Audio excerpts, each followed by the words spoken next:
ito yung global warming. Imagine mo, ito yung Earth, di ba? Yung Earth. Tapos, nandito yung Sun.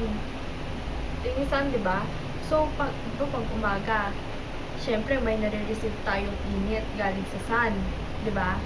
So, imagine mo, yung init na yun pupunta sa Earth. Imagine, di ba? Yung init na yun tumatama sa Earth. Kaya, hindi masyadong malamig yung Earth, di ba? Parang, balance yung temperature.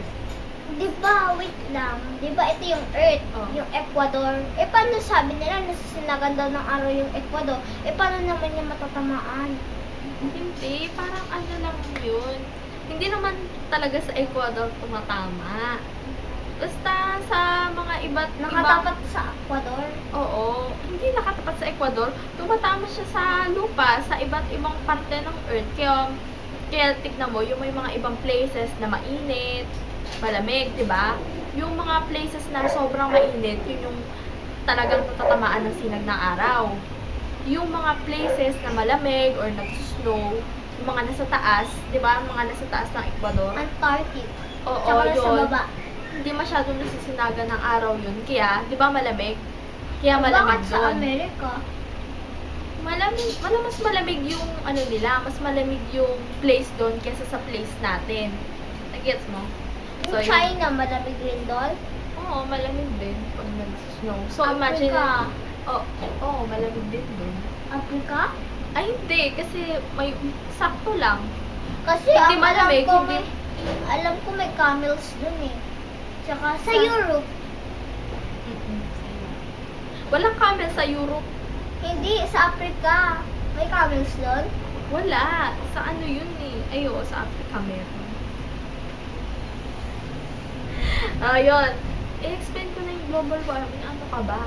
Oh, ito yung sun. Imagine mo. Makinig ka sa akin. Ito yung picture. Ito yung sun, di ba? Ito yung sun. Imagine mo, ito yung sun. Ito yung earth. So, Sun, tsaka yung earth. oh, tapos, pag itong sun na to, tumatama yung init niya, di ba? Sa color earth. green. Oo, sa earth, tumatama yung init niya.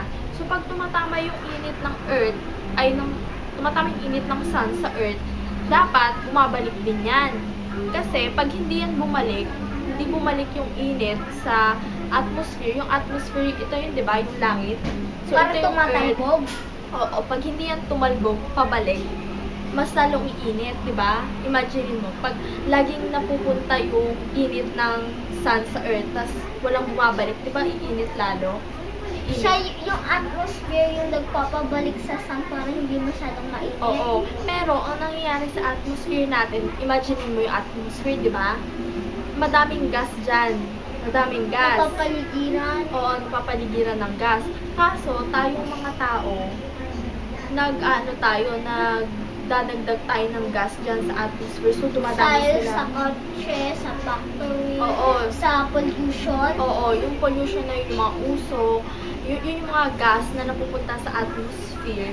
Tapos, natatrap lang sila doon hanggang dumami sila ng dumami. Kaya nagiging mainit lalo sa dito. Oo, bakit nagiging mainit? Kasi, Doon sa mga gas, di naaano ng atmosphere kasi meron ng mga nakatrap na mga... Oo, so, ang nangyayari, yung mga init na Nasa sun. bibigay ng sun sa earth, nandun na lang siya, hindi na. Kaya sobrang init dito Oo, kaya hindi na bumabalik. Kasi may mga trap na. ng gas. Oo. Ano ba yung nasa ano ng atmosphere?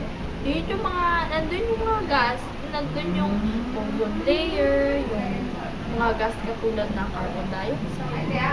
Oxygen. Oo, nandun lahat. Kaya minsan hindi rin tayo makahinga. Oo, yung atmosphere nandun na yung clouds, di ba? Tapos Doon sa nagaganap yung Gas? precipitation, alam mo yung condensation.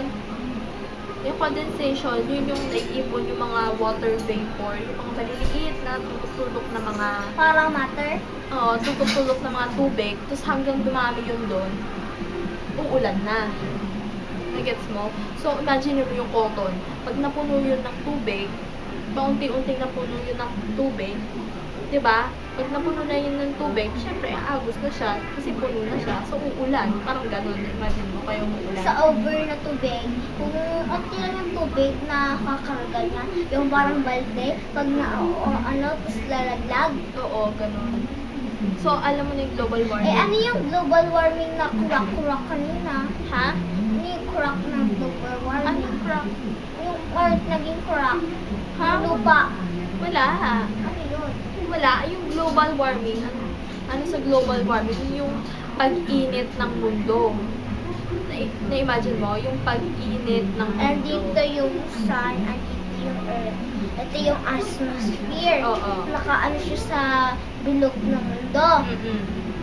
Pag umaano yung sun dito, nababounce niya. Mm. Pero minsan, pag dahil sa mga usok ng factory or ng mga gas na kotse, natatrap yung atmosphere. Naiipon yung mga gas doon. Tapos, hindi na sila Hindi na makabalik. Yung ilaw ng sun, hindi na siya makapaganon. Kaya- Naka-stay na lang, sobrang init dun sa lupang nasisinagan ng araw. Hindi naman sa lupa, yung yung paligid. Na-imagine mo, ito yung earth, di ba? Yung atmosphere. Ito yung mga, Sa ng sun, sun, na dapat paganon. magtatalbog palabas. Kaso, nagpaganyan ito, Oo. dahil sa Ayan. tarap ng atmosphere. O kaya, tignan mo, hindi siya ito talaga nakakalabas dati, di ba? Pero pag madami nang naipon na gas sa atmosphere, konti na lang yung lumalabas. Pag konti ang lumalabas, mas madaming naiipon. Pag madaming naiipon na heat, mas lalong init. Gets mo? Pag onti na yung lumalabas, madaming naiipon. Na init. Oo, mas lalong iinit yung mundo. Pag walang naiipon, Ano? Pag walang naiipon? yung sabi mo, Pag madaming naiipon na init. Pag madaming naiipon na init, tapos hindi makalabas yung init, anong mangyayari? init. Mas lalong init. Ganun yung global warming. Pero kung hindi na-trap yung atmosphere, Hindi natatrap. Pag hindi air na-trap, sa gas yung gas na mga carbon dioxide, pag di siya na-trap, onti lang yung init. Pero kung na-trap yung mga air dun sa atmosphere, hindi. Pag na-trap yung init ng sun, mag-i-stay lang siya. Oo. So, nalang init.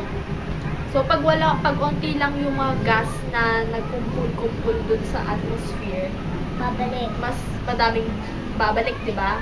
Onti lang Oo. init. Pag madaming nagkumpul-kumpul na gas sa atmosphere, onti lang yung kakalabas. So, ano mangyayari? Mas lalong iinit kasi naiipon yung init. Onting lumalabas kasi, di ba? Gets mo? Saan galing yung air? Air. Yeah. Sa yung hangin. Video ko yaban.